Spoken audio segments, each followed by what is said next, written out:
Somebody somewhere once wrote, if luck is the random stuff in sports that we have no influence over, then we can reduce its role in terms of results by ensuring high quality effort. Fellow talking tacticians, three losses in a row certainly doesn't feel random. But what, if anything, can the coaches and the players of FC Cincinnati do to change the influence of player absences, poor officiating, and bad bounces? Let's talk about it together.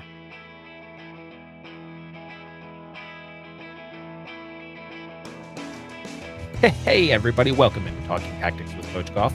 I am Coach Brad Gough, and this is a show where we bring the random stuff, you bring the high quality effort by showing up to listen to us, and we'll still know in the end that we have no influence over what is actually going on. FC Cincinnati looked to stem the tide of their first two-game losing streak since April by getting the best of Red Bull New York on the road. Instead, they did something that the team hasn't done since the dark, dark days of 2021 by adding a third loss on the trot. And that season, you remember, they won the wooden spoon.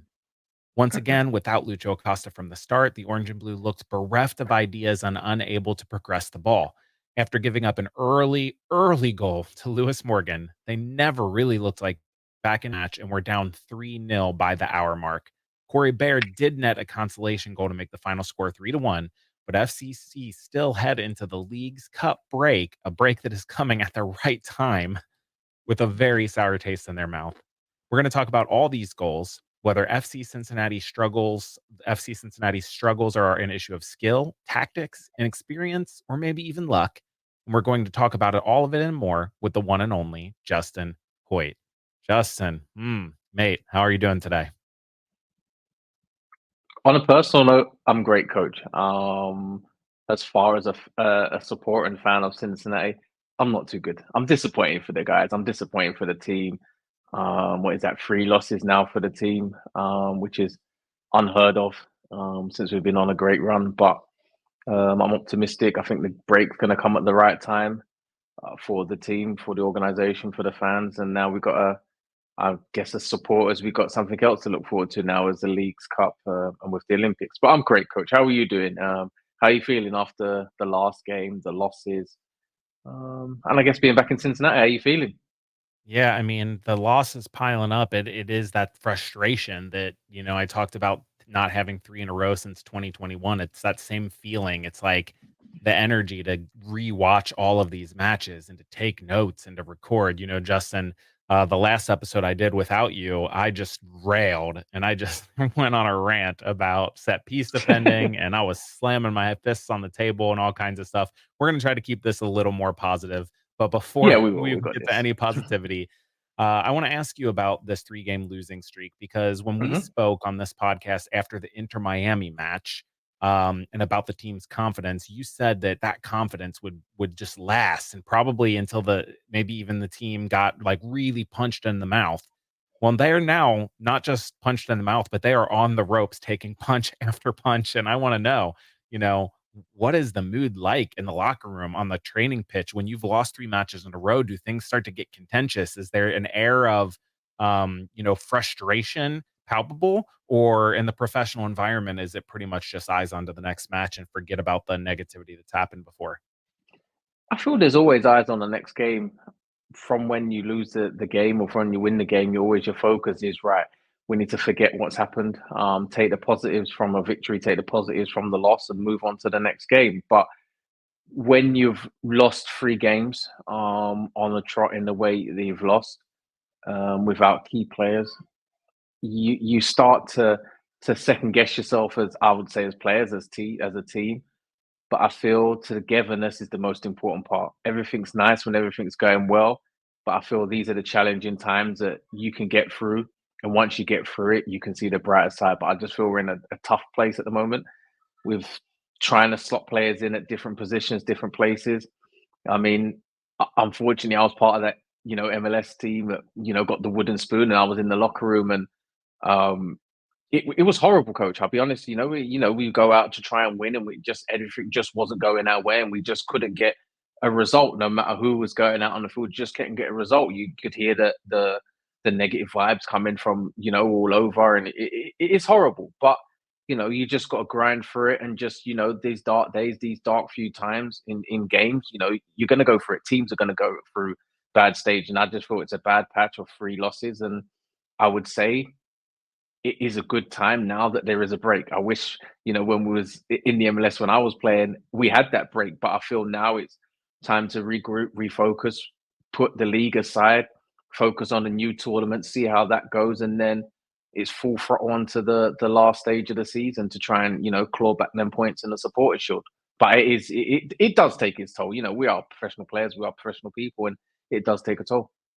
Yeah, you mentioned things just not going FC Cincinnati's way, and I want to talk more about that. Before we get to it, I want to let the listeners know we are sponsored by Apollo Home. Make sure you give them a call if you have any HVAC, plumbing, or electrical needs. And before you do that, and while you have your phone out, head on over to the socials and give us a follow. I am at FC Cincy Tech Talk. As always, you can drop us a note at Cincy Soccer Talk or in the electronic mail slots feedback at CincinnatiSoccerTalk.com. Let's hit the film room.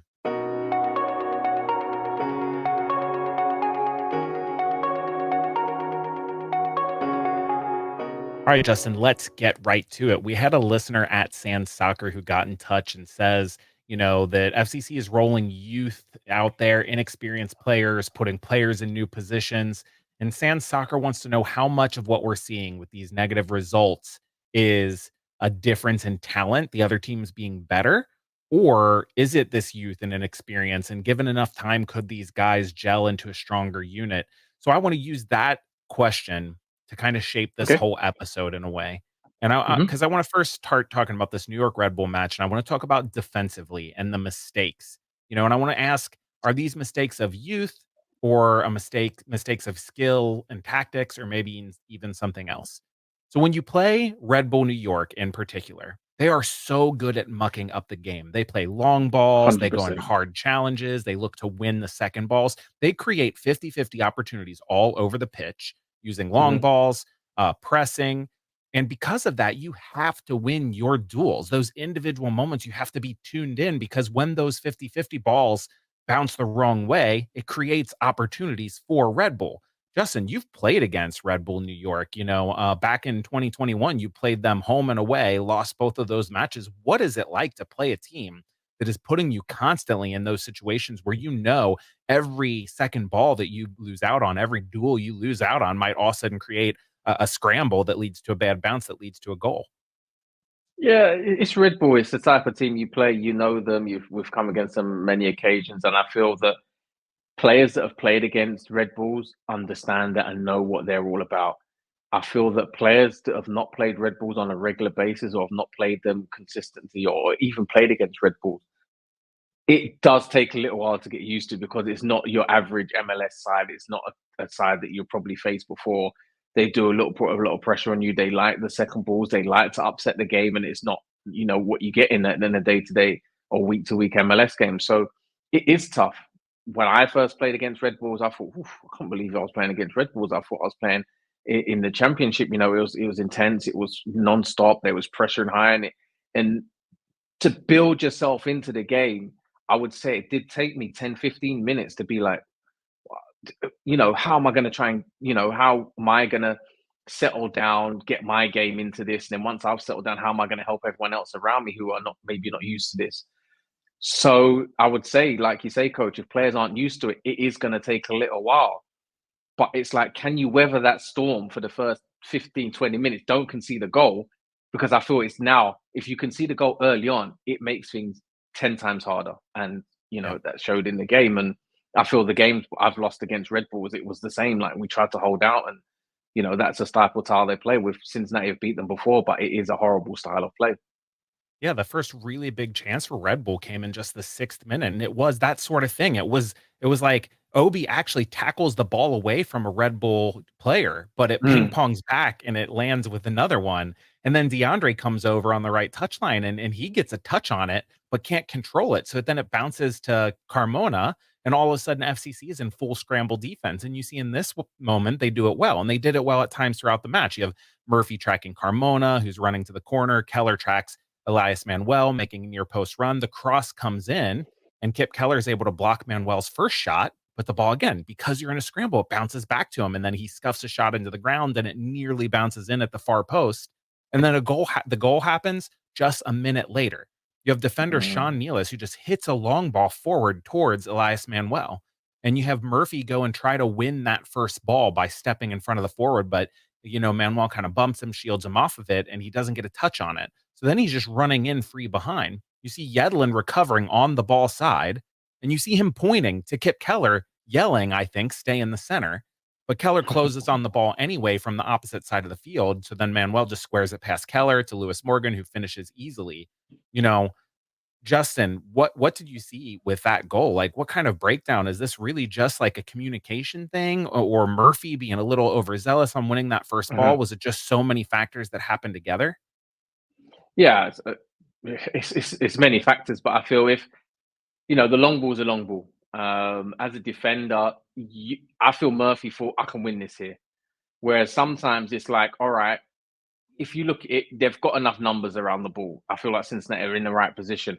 I feel even if you let the striker take a touch, you're behind him, you let him take a touch.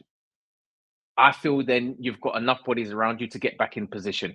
I don't feel he would have been able to spin him and rolled him. I feel he would have taken a touch and tried to keep possession for Red Bulls and play back and try and switch the side, which would have been perfect for Cincinnati. But Murphy, in the moment of the game, he's brought like, I can get this, I can win this.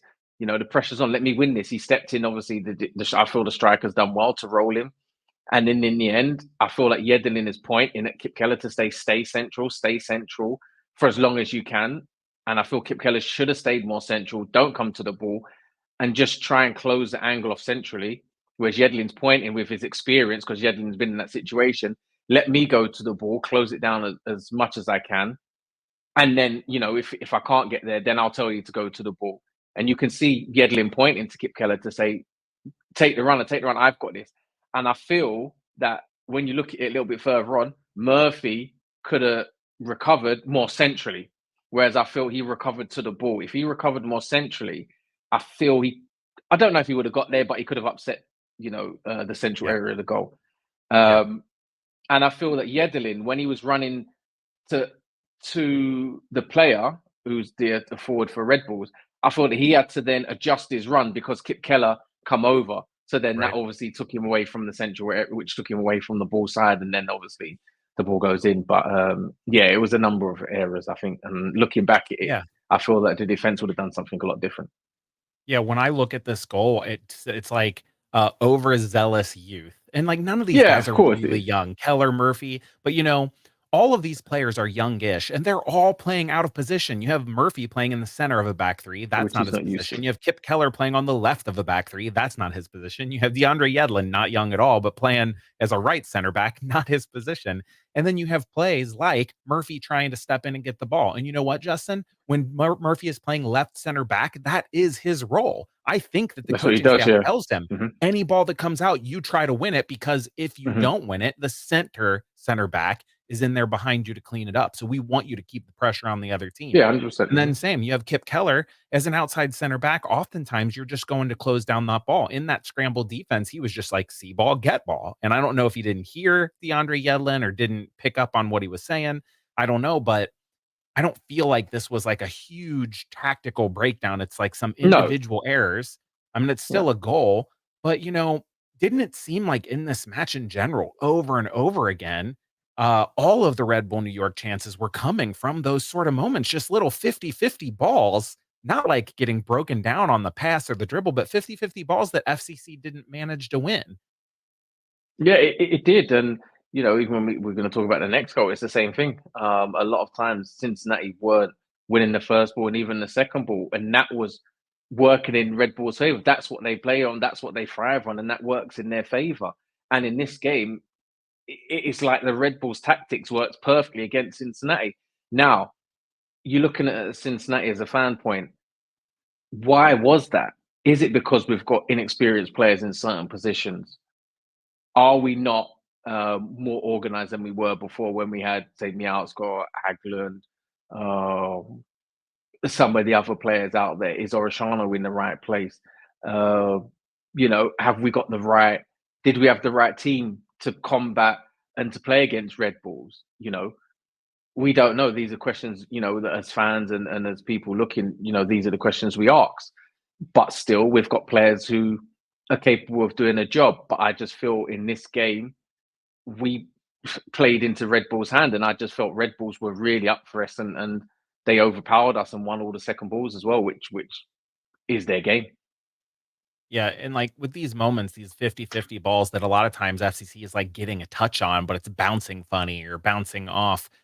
Part of where I'm going with this, Justin, is my friends and I were having a discussion about these 3 losses in a row, and the question we Mhm. were wrestling with is if because FCC wins so many one-goal games, if this kind of thing was bound to happen because when you're winning one-goal games and you're not really beating teams by a lot, a couple bad bounces and you're gonna lose.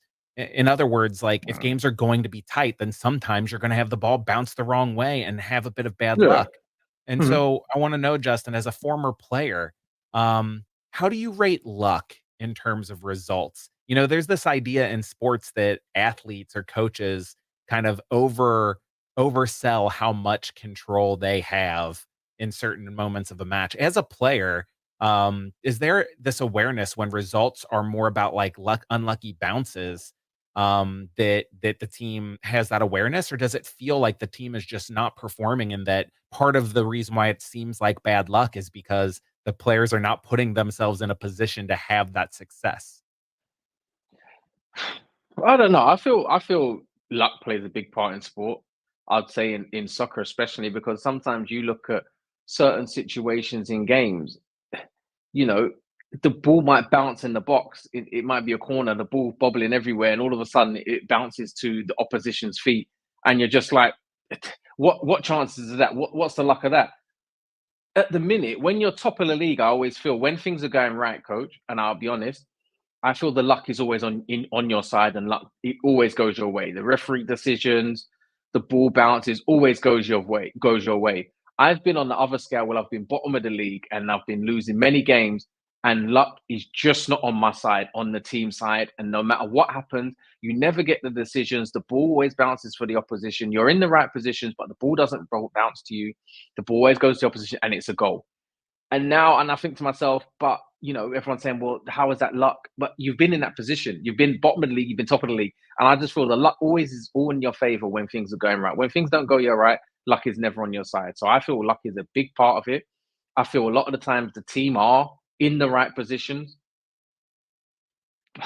It's just I'd say, coach, it's a lot is down to luck. Did it I feel admit like that as a a player lot is down too? to luck. Now that you're an Yeah, I analyst, you feel it can as a look at player. this and say, but as a player, it felt like that too? Yeah, as a player, I really felt like that. And I'm telling you, coach, when you're at the bottom, even when I watch the Premier League now, it's like the teams at the bottom, like it just doesn't bounce for you. You Yeah. have so many chances, it hits the post, it hits the bar, and you're just like, it's just not going to be our day today. And then the other team, even if you're at the top, you hit the ball 3, 4, 5 times, it's just not going in. It's just not meant to be your day. Then what happens? The other team go down and score 1 goal, and you're just like, you couldn't write it. Do you know what I mean? Like it's just not your day that the ball's not going to go in the back and they go down and score. And there's just nothing you can do about it. Like it's just not going to be your day, and it's just not Right. meant to be. I don't think that you can put these 3 losses entirely down to a lack of playing well. There's a lot of bad bounces. You look at just little metrics like XG and FCC winning the XG battle. Yeah, Um, but I also think there is something, whether it's a lack of experience on this team or a lack of effort to I get into think the so. right spot, not knowing where to go. There is this ability that as a player or as a coach, you try to put your team in a situation where if you expect the ball to not bounce the right way. So in other Mm. words, as Murphy is coming to challenge for that first ball, is Kip Keller and DeAndre Yedlin sprinting, thinking he might miss this and I need to be Which he should. already running Yeah. in Mhm. behind him? Or Yeah. have they relaxed and been like, oh, Mhm. good, he's got this. And then all of a sudden the ball bounces through and now they're in scramble all Which instead of normally starting to happens. scramble already. And Mhm. so, like, I wonder how much of an emphasis is there on the training pitch with that sort of thing that, like, hey, you cannot, like, you need to trust your player to make a play, but you can't rely on that. You need to, when Kip Keller is jumping for a header, you need to be moving in behind him in case he doesn't get it right. We're drummed in that every day, coach. I'll be honest with you. Ever since we've been little, we as a defensive team and as a defensive player, we've always been drummed in to be like, if a player goes up for the ball, you must expect that he might lose it. So you must tuck around so you're ready that if he loses it. If there's a long ball, you need to be ready that you're already running backwards to be like, okay, you might lose it. So you've always been told that as a defender, you must always expect that it's not going to go your way. He's not going to win it. The ball's not going to always go against you. But as players coach, and I'll be honest, I've played for many years. I'm still one of them players that have been like, nah, he's going to win that. I'm one of them. I'll be honest, coach. Sometimes I'm like, all right, he might not win. So you're in your mind, you're like, no, he's going to win that. He looks like he's going to win that, and then you're like, oh no, he's not. Then you're reacting. So it's like being reactive instead of proactive. It's been like, okay, he might not win it. Then I can go. But as players, and I'm probably still like that now, coach. I'm probably like, no, he's going to win that. I've got faith in him. He's going to win that. That's just how players feel. And I feel in this instance, you can see the players have been like, nah, he's going to win that. He ain't going to lose that. But really, defenders should always be like, no, he's going to lose that. Let me get in the position. Then I can always react from there. But it's just, I don't always feel, because like in the experience thing, so you look at the team we've got, I still feel the players aren't in their right positions, for one. Right. And also we're missing, we can't lose the fact that, Lucho is one of our most influential players. Orichano didn't play also. So that's two big players we didn't play in this game that I feel we really needed. And I felt Red Bull was like, you know what, we've got them here just because they haven't got them two players. And they felt, well, we don't have to worry about these two main players. We can now go on and do something against them. Yeah, I think you're totally right. I don't know what there is to be done about that other than, keep emphasizing to players like Kip Keller and Ian Murphy that they need to, number one, be more about their tackles and their challenges. You can't just go like as a central defender, especially in the center of a back three, not a left or right center back. You need to only challenge for those balls that you can win. And it's like kind of that age old thing. If the ball passes you, then the player better not. The ball and the player cannot get past you. You can't let the ball go. If you go for a header and that player is behind you, you have to get it right. And certainly you're still going to get it wrong every once in a while. It's going to happen. We saw Matt Miazga, a really experienced defender, pass the ball straight into his net earlier this year. Remember? Bad things happen. Yeah, of course. But speaking of luck, goal number 2, you referenced it earlier. FCC actually opened the second half on the front foot. Orichano came into the match at halftime along with Lucho. He nearly hits an Olympico from a corner. Lucho's starting to have some influence. But then in the 52nd minute, Red Bull win a throw deep. And it's just a long throw into the box. And Keller is going backwards to head it. Yedlin is coming forward, but Keller gets the touch. And so he can only kind of direct it out to the top of the box. And then the Red Bull fullback, Duncan, just strides up and hits a shot that goes in the top corner. And all of a sudden it's 2-0. It's a really, really good shot. But there are things also that you can say, like if you don't want to just put it all down to bad luck, things the defenders could do. Justin, was this just bad luck, or was there some bad defending in there too? Am I nitpicking too much? I mean, I don't think it's bad luck. I feel like I don't think it's bad luck. I feel like it's a great finish. I just feel looking at it that Kip Keller's just tried to get ahead on it, and he's tried to head it out of the box, which is the right thing. I don't know if we've got enough numbers in the right positions on the edge of the box. We probably have to. If we got too many players inside the box, not enough players on the outside of the box. But I feel even if you try and get ahead on it, you're not going to head it right. And I just feel like he's just tried to head it. He's got his head on it, and it's laid out to the guy. And I mean, everyone's tried to. I mean, Buka's tried to get there, and by the time he's got there, he's put it in the top corner. So I guess you just have to applaud that finish. And I mean, you've tried to head it away. Yeah. And and that's kind of what I mean. That's kind of what I mean when I say bad luck for FC Cincinnati. When the opponent hits a goal that's fantastic, that's you just have to applaud right? That, yeah. He's not going to hit that you goal. Have to applaud that.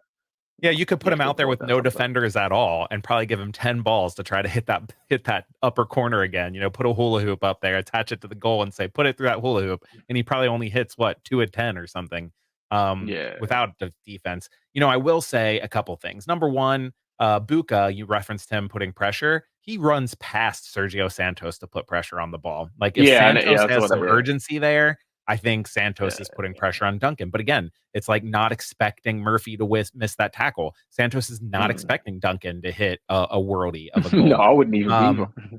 But then the other thing that comes down for me is this is part of those set piece struggles that FC Cincinnati have had. As a Yep. coach, and again, I get coaching and X's and O's and tactics are not, it's not playing the game, it's different. But as a coach, you teach your players to attack the ball forward. You don't want to attack the ball going away, right?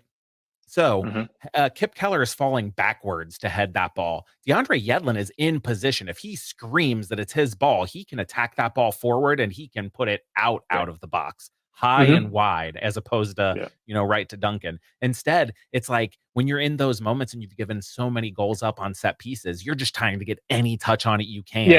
And I 100%. think Yeah. that's when bad luck happens. Bad luck happens. And the reason why bad luck happens more to bad teams and to inexperienced players is because you're scrambling all the time. You're not Decision playing making. Yeah. within yourself. You don't have a steadying presence like a Matt Miazga to get things organized. So you have Kip Keller out there who's just like, I'm not going to let this ball go in. I'm going to do whatever I can to get a touch on it. And it just so happens Hmm. that, unbeknownst to him, his touch is what set up the goal. Let's go ahead and get to the third goal while we're at it because it's kind of more of the same. It's small defensive breakdowns followed by a bad bounce. This time, Red Bull actually had the ball in possession. It wasn't just a long ball, but Obi is chasing like crazy, trying to win it. And he runs himself out of the play, allowing the defender Dylan Nealis to carry the ball forward. He plays it down the channel for Dennis Yangar, who then just stands the ball up at the back post. And FCC have players in the middle covered, but Carmona is running unmarked at the back post.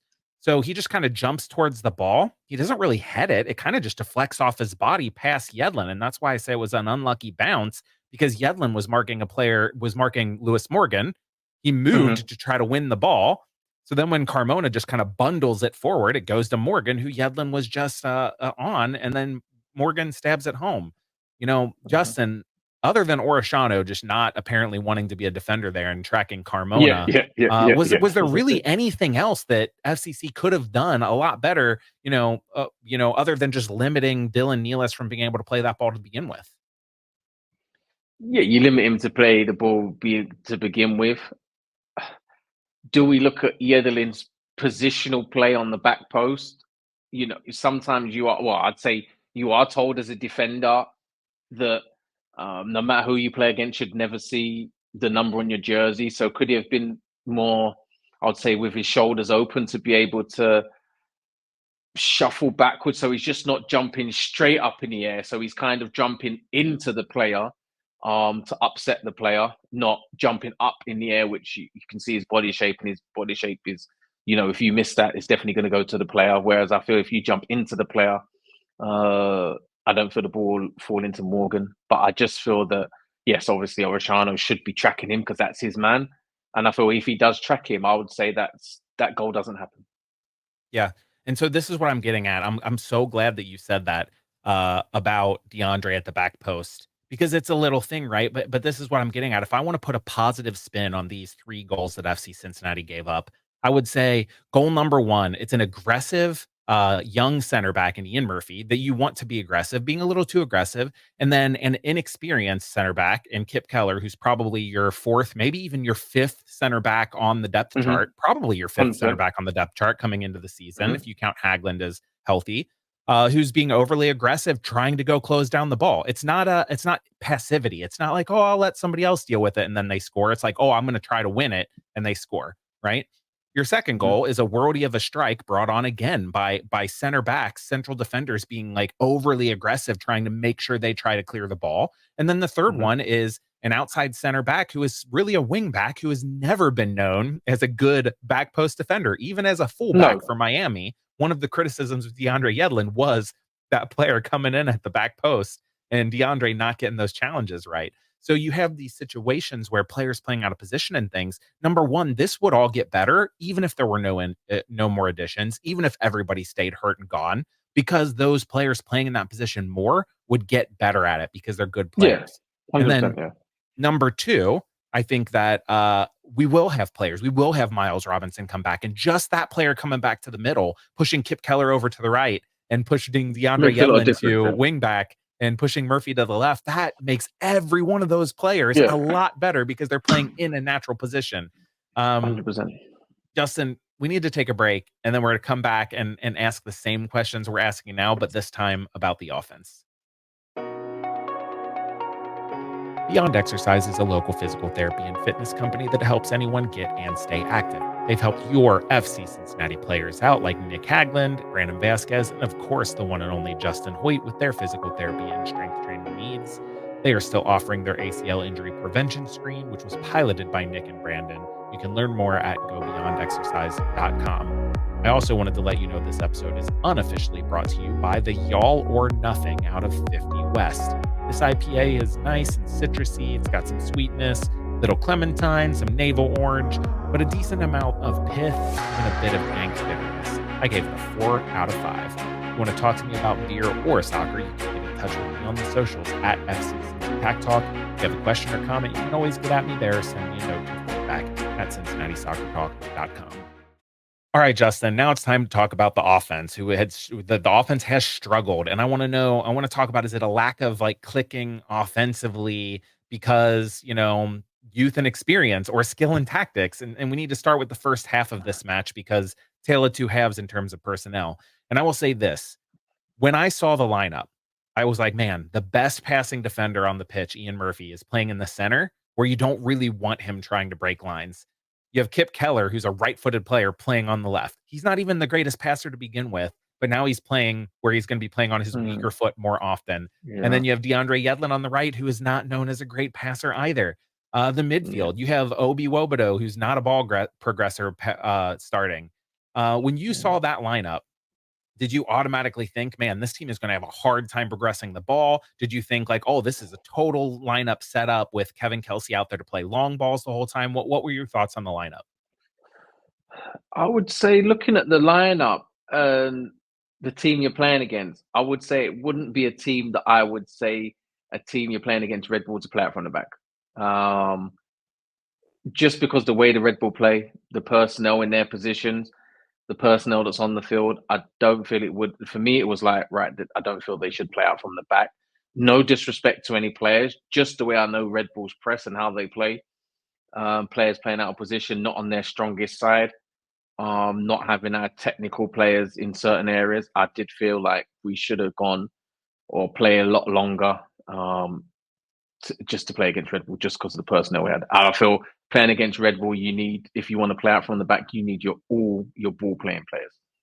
Yeah, and if you're gonna play out from the back in that lineup, then you're putting all the pressure on Yuya Kubo and Bret Halsey at wingbacks, or on like Buka, or And maybe they're not Dado natural wingbacks Valenzuela. either, so that's even harder for them as well. Exactly, right? But Pat Noonan and company knew that from the outset. So I tweeted, I was like, you have Kevin Kelsy and Sergio Santos out there. I thought, man, we're just going to see Big Kev getting flick on headers all day, hit it towards Kev, and then Santos just running in behind him, like really stretch, make those center backs of New York Red Bull think twice about going and challenge Big Kev for the ball, because if he gets the flick on, Sergio Santos is in behind you, right? Instead, it looks like what we had as Big Kev leading the line furthest up and Santos kind of playing underneath. And a lot of those long balls were coming from DeAndre Yedlin towards Sergio Santos. You have the 5th minute, you have DeAndre hits a long ball towards Santos. He tries to flick it on, but Kelsy is not running in behind. He's stationary, so it goes to nowhere. Right before the first goal happened, there was a long ball to Santos from Roman, and he flicked it on, and that it landed with a Red Bull player. That might have been the second goal. So I want to talk about Kevin Kelsy, because we've seen a few games in a row now where he has just not got into the game. In this game, now granted, he didn't play the whole game, but he had 12 touches and 0 progressive receptions. And I want to know, Justin, like, what is the deal? Is this a player skill? Is this a tactical thing? Is this the teammates just not looking for him? Why can't Big Kev get into the match? I don't feel we're playing to his strengths. I feel early on when he was first on jumping on the scene, I felt there was a lot of buzz about him. There was a lot of hype about him. He scored, 1 or 2 goals, and we played to his strengths, and he looked good. Now I feel like he was high on confidence, new club, new atmosphere, new environment, everything. I feel like there was a break. Was it an international break? And I felt that little break there, I don't know what happened between that break and now.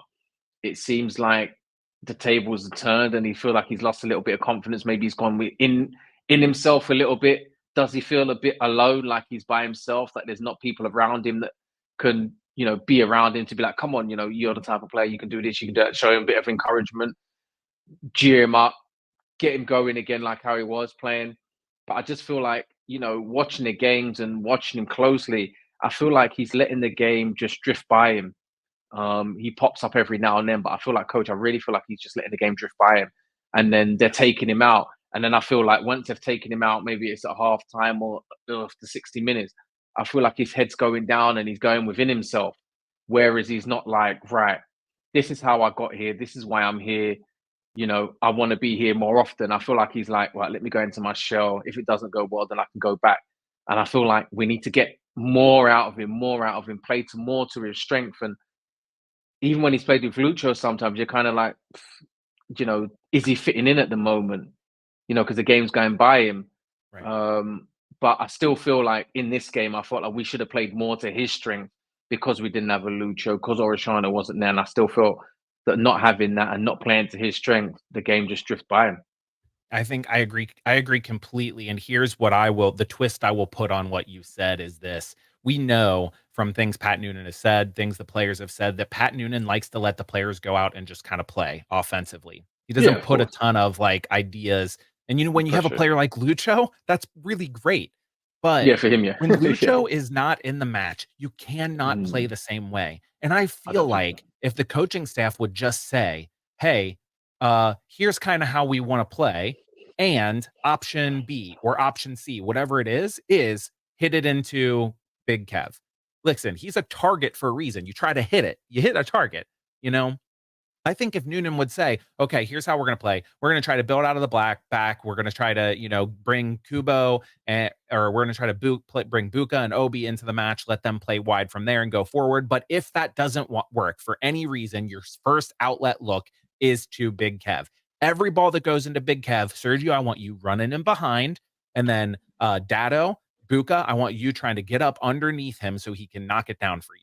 Like it's simple things, just like an identity of how we're going to do this when the kind of free flow play doesn't work. I want to know, do you see anything other than kind of letting the game drift by? Anything from a skill set you think Kevin Kelsy needs to improve to become the target that this team so desperately needs? I would say his hold up plays, decision making on the ball. I feel physically sometimes he needs to be a bit stronger. I don't know if I feel like sometimes he waits for an opportunity in the box rather than making movements. He's kind of waiting for it to happen. I do think his movement in the box is imprecise to non-existent at times. I think in Yeah, I terms of think the that build needs up to and hold improve. up play, when I just watch him, I think that he's kind of doing the right thing. He's staying near those center backs. He's moving hard into space. I just think a little bit with a target player, often it's an issue of timing because you want to be standing Yeah, with those center backs. And then right as your teammate's looking up to play it to you, you want to do a little burst 2 or 3 yards away from that guy to give yourself some yeah, space. And if that timing's not right, the guy looks up and you haven't moved yet, all of a sudden his head's back down, or you're moving before the guy looks up, and then the center back is closing on you when by the time he looks up. When the timing's not right, it makes it more difficult. So I'm hopeful yeah, that the more he plays with these guys in a set team, he will continue to be better and better.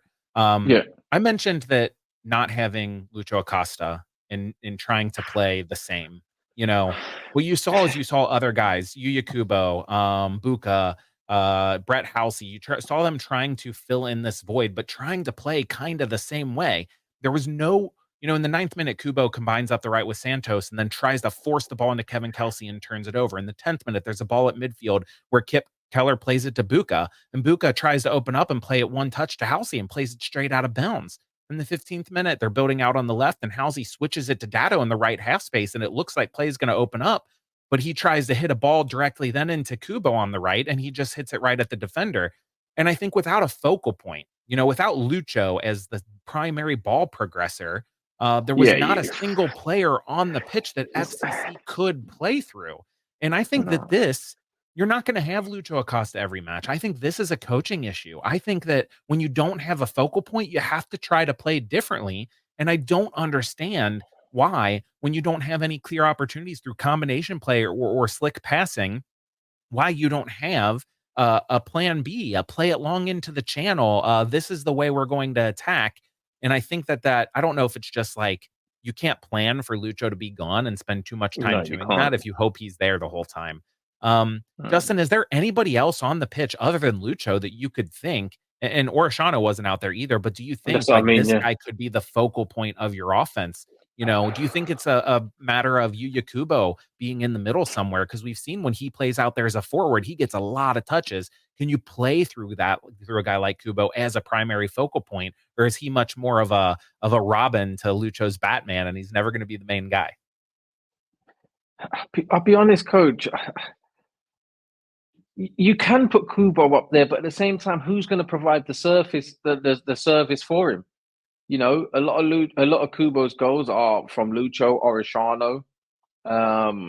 Yes, Venezuela's popped up every now and then. Dado's popped up every now and then, but he's not ready to fill Lucho's void. Without Orishano as well, Santos has come in there. I don't see him taking that responsibility. You know, and I felt that looking at this side now that was put out, you're looking at it as if to say, okay, where the goal's going to come from, who's going to be a creative player, what style of player are we going to play. I feel that if we are going to play without Lucho, without Orishano, with say this team, coach, we'll put this team out. We're talking about the Red Bulls game. I feel what we have to do now is another way of attacking and trying to create chances is putting the ball in the box. I feel we have to get the ball wide, tell Kubo, tell Halsey to get the ball in the box and let Santos and Kelsy attack the ball, and we'd be Yeah. across inside. And I think that's the other way that we can now use that. If Lucho's not there, we can't play our intricate passing. We can't find the number 10. Yes, Dado's in there, but he can now pick up the second balls, anything around the box or get in the box. We have to go wide and put crosses in and then work off of that. And I feel that is the only other way when we haven't got Lucho, we must play. Yeah, I think I would agree with you. There needs to be another way. I would disagree that that's the only way. Only because I think there are other things that you can do that don't rely on services into the box. For instance, we know Red Bull really, really presses, and because of that, they get numbers around the ball. So anytime you can get a big switch or a diagonal out of that, the space opens up for you. But then you need to know what to do after that. Whereas, like, there were some good moments in this match where the team was able to switch fields quickly and get out in transition. In the 18th minute, they had the ball on the left, and Buka, I think kind of just hits it blindly, but he just smacks the Yeah. ball along diagonal to Kubo running up the right. He cut it inside, played it to Big Kev coming across the top of the box, and then he got fouled there, and it created a dangerous free kick, which was wasted. In the 37th minute, Yedlin, actually the 37-minute mark, Yedlin pings a long diagonal to Dado in the center, and he shifts it quickly to Halsey advancing up the left. So it's these big Mm-hmm. switches. Brett does well to challenge his defender, doesn't force things. He pulls it back to Dado at the top of the corner, and Dado crosses it for a wide open Yuya Kubo, who had gotten in from the right-hand side, and that was FCC's best chance of the match. He headed over the bar. I think that the moments when they could get out of pressure with a big, long pass were successful. And it didn't mean that they had to cross afterwards. It could be get out, get the ball to zone 14 and go from there. But it looked like it just wasn't consistent enough. It's like when that happened, the big diagonal happened, it was like a rarity. Like I said, it was a Buka just turning and smacking a ball. It was a Dado Valenzuela just happening to be wide open in the middle of the pitch and receiving it, as opposed to a tactic that I thought the coaching staff was emphasizing.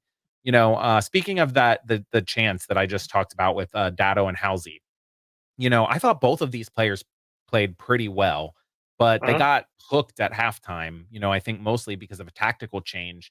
Do you think they deserved the hook, or do you think that Pat should have let them play a bit more because they were both playing pretty well?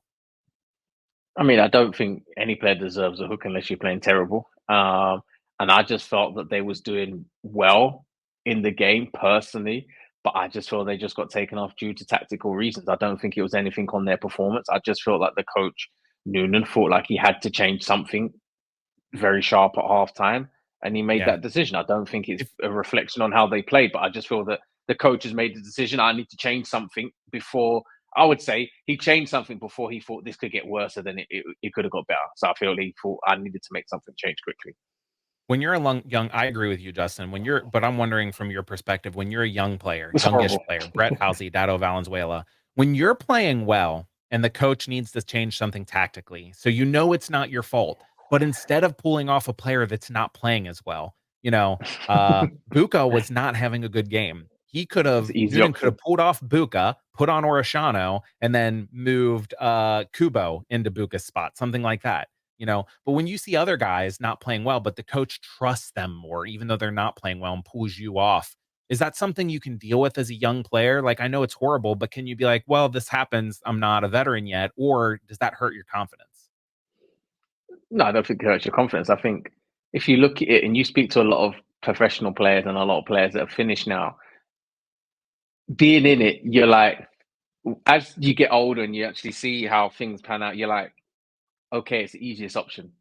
You know, I feel like it's harder to take Booker out of the team because of the player he is and the experience he's got. I feel like he can also make something happen. I always feel that the coaches make a decision based on it being not the easy option, but they go on players that, haven't got that veteran experience or been like, okay, who can we take out here? Oh, them two players, and we can fit around them.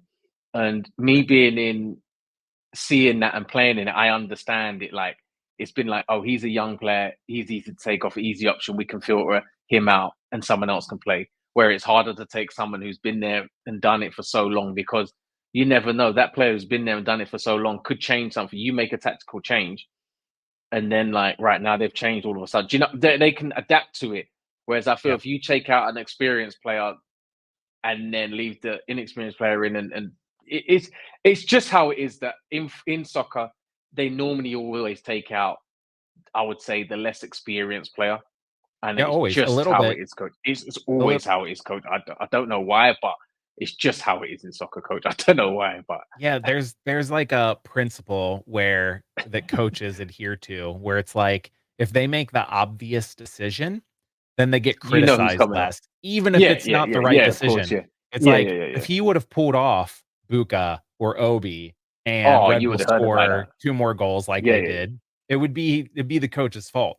But here he yeah, pulls yeah, out yeah, yeah, Halsey and yeah. Dado, and like even though Red Bull still scored 2 more, it doesn't look like he made Yeah, the yeah, wrong it doesn't look decision. that. Yeah, of course. Yeah, Yeah. yeah, yeah. I will Yeah, say, you know I how it think is. he Yeah, made the wrong decision. I think that Halsey was playing well. you should have left Dado, them on. okay, Yeah, he wasn't great. I think that he should have left Halsey out there, but I'm not sure I would have made that. But those two changes, we saw Lucho and Orishano come on. Kubo shifts over to the left wing back. Orishano goes to the right to run up and down. And then I was surprised. Those two players, Orishano and Lucho, basically had no impact on the game. I mean, Orishano was particularly ineffective. Lucho was challenging the back line with runs in behind, getting caught offside, which I thought was interesting, Justin. Having Lucho be the one that was getting him behind the defense instead of, mm. Santos or someone. Do you think that's because he was still carrying that knock and maybe like, oh, Yeah, we'll a bit put him higher out up. there, but he's not going to run around as much? I think so. Yeah, I think he wasn't 100%. But I guess if you want to change something, he's the man to come on. He's not going to say he's not doesn't want to be part of the team. He's going to Right. come on and he's going to do the best the job he can. So he probably thought, well, let me go a little bit further up, not get challenges. Playing as a 10, you get a lot of kicks and stuff. Play a little bit higher up, make runs in behind. Um, as an experienced player, I know that's a way of not is being on the field, but not being on the field. If you know what I mean. Right. Yeah, I just feel that even though we brought Oishano and Lucho on, I still feel that sometimes I feel if we should leave Kubo on the right sometimes. I know Orishano is so great on the right, but I feel if you then go back to how it was at the start of the season, put Orishano on the left, leave Kubo on the right, I still feel we got a good setup. I still feel that there's been too many chops and changes. We've already changed the Yeah. back line. We've already changed Dado off. We've taken Halsey off. Now you're moving Kubo from the right to the left. It's another change. I feel like if you just make a straight swap, I feel like that Yeah. still keeps the balance of the team. And I still feel that it keeps the left side of play on the left side and the right side. Although when Orishano has played on the right, he's been fantastic. But I still Right. feel that in this game, I thought it would have helped a lot more if we would have put them on their natural sides, just for this Yeah. game, I would say. The coach also at halftime changed the center back. He flopped Yeah. Murphy and Keller. So again, like you said, just so many changes. The thing that I don't get is, for me, if Lucho is 45 minutes plus fit, then you start him and you consider taking him out at halftime. And if he's not 45 minutes plus fit, then you don't risk him by putting him in and being like, oh well, just don't run around that Not much, half play up time. Yeah, top. yeah. Although I guess I say that, and Lucho did play a part in Baird's goal, so let's talk about That's what I that. mean. Yeah. Yeah, You can't not Murphy talk won about it. possession. Yeah, exactly. And so like Murphy won possession, like we talked about. He's good at stepping into midfield and winning the Yeah. ball. It's what he tried to do in the first half. He wins it, hits a long ball out to the left for Kubo. Kubo carries forward, cuts in on his right, spots Lucho running in a gap in between the defenders and hits a diagonal, floats it into Lucho, and Lucho chests it down for Bupenza running in. Bupenza kind of scoops the ball up over the tackle. I think probably trying to set himself up, but Corey Baird's running in behind, stabs it home from a very tight angle. It's called offside initially, given on review. Interesting to me, Justin, is we have not seen FCC score a ton of these type of goals, these opportunistic goals that rely a little bit on a good bounce or players just crashing the box. Luck. This was not a beautiful passage of play. Like the ball in from Kubo was lovely, but then from there it was like Lucho just trying to do anything. Boop just trying to do anything, and then Baird just like one touch, like toe bash to the top corner. What did you see from that goal? This is like another way that I feel if we haven't got I know Lucho is involved in this, but if we haven't got Lucho, I feel this is another way that we should maybe approach games and been like, you know what, we can't play the intricate pass and we can't play a certain type of way. So let's try and win ugly. This wasn't a pretty goal by any means. Like, okay, we just put the ball in the box and something happened from it. So I feel Yep. this is another option. When I mean like get crosses in, I feel like sometimes in the games we try to find Lucha too much. Sometimes you've got Kelsey in there, you've got Santos in there. Okay, Bupenza comes in there. Get the ball in the box, coach. Make it uncomfortable for defenders. Defenders like when you play in front of them. If you now Yeah. changing the game up, putting the ball in the box, making it uncomfortable, Kelsey's getting there physical, Santos is physical, anything in the box, some majority of the times that are not, the ball's going to fall to one of your players, and it's either going to end up in the box or it's going to be a bounce, and it's going to we're was higher top in the league, so the ball's going to bounce to us. Luck's on our side. I feel this is another way for us to play games when we haven't got Lucho. Yes, we had him in this game, but I feel this is another way for us to attack. It was great I to see agree. Baird get on the score sheet, Bupenza come on and create something. And I feel this is another option, I would say, for us to look at attacking wise. Yeah, I agree. And just another option. We keep saying that, Justin. Like you can't continue to You play the need it same though. way all the time, No. especially when you either don't have Lucho or don't have a full strength Lucho, Yeah. right? And you have to have a plan B. And right now, I don't think this team does. No. Maybe this sort of messy goal will show them like, hey, we just need to keep pushing and running through and high effort, and maybe we can score some goals like that. Justin, it was a 3-1 loss on the road at Red Bull, which is a hard place to play. You don't have Mm-hmm. Lucho from the start. You don't have Miles Robinson. You know, what are the overall takeaways from this game? That we lost ground on Miami, which is not great. And I feel that it still shows that we're in a transfer window now, which I think it kind of shows that there is now definite room for improvement in certain positions. That's plain to see. We've heard about it, and I feel that it really shows that. I also feel like it highlights that when we haven't got Lucho or Orishano firing, that we be honest, we struggle, coach. Yep.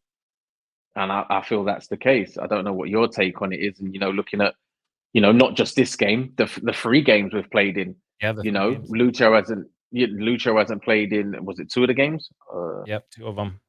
So you look at it now and you're saying, well, hold on a minute, he's not played in two games. Yeah, he played in the second, but Charlotte was a only tough. half. He Yeah, only clearly half, was and, not it, full and it's strength. still not. It's not full strength. So it's kind of like, well, you see the team struggling a little while.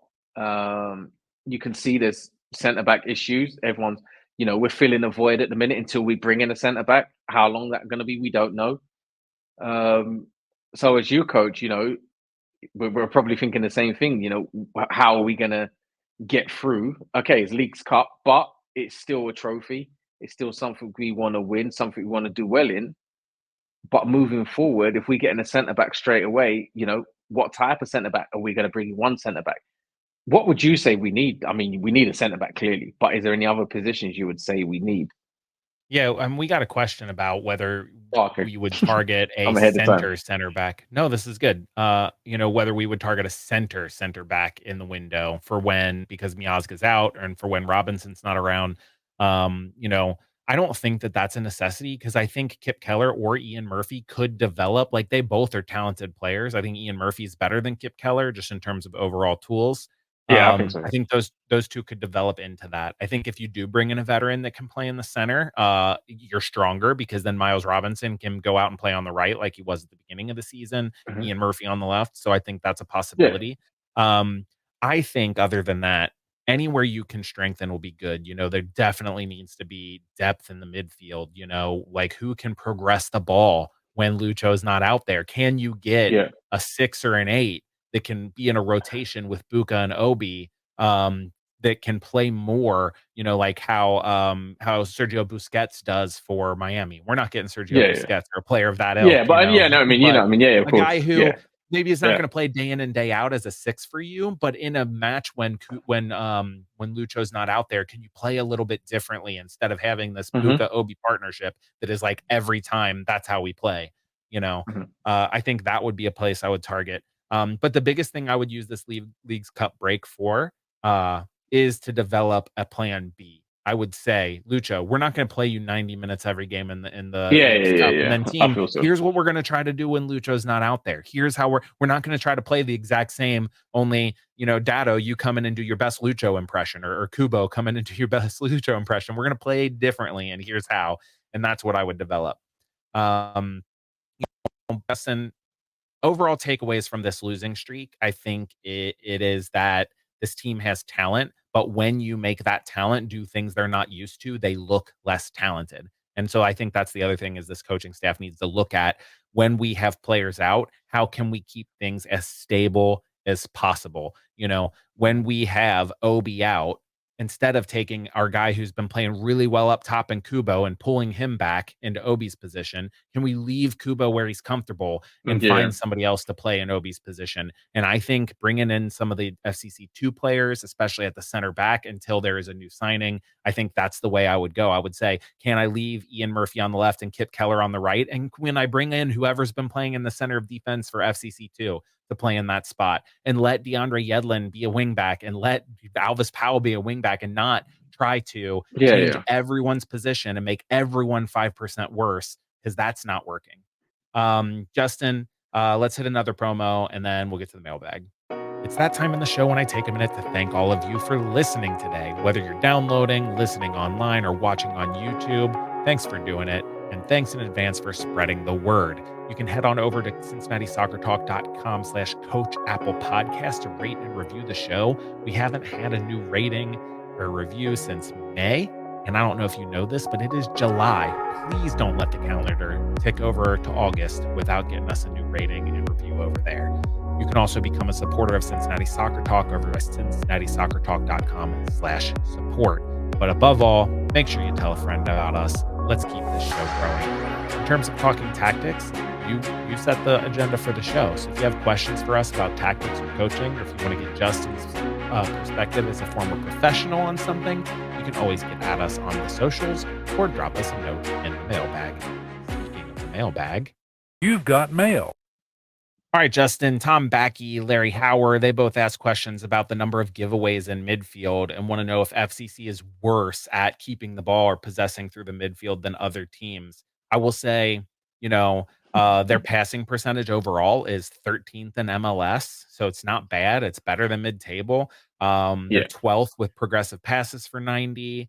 But the interesting thing when I was looking at the stats, and I know you love stats, I love there stats, are bro. only two teams above FCC in overall pass completion percentage that have fewer short passes. In other words, most of the teams that are above them in pass percentage play a ton of short passes, but FCC doesn't.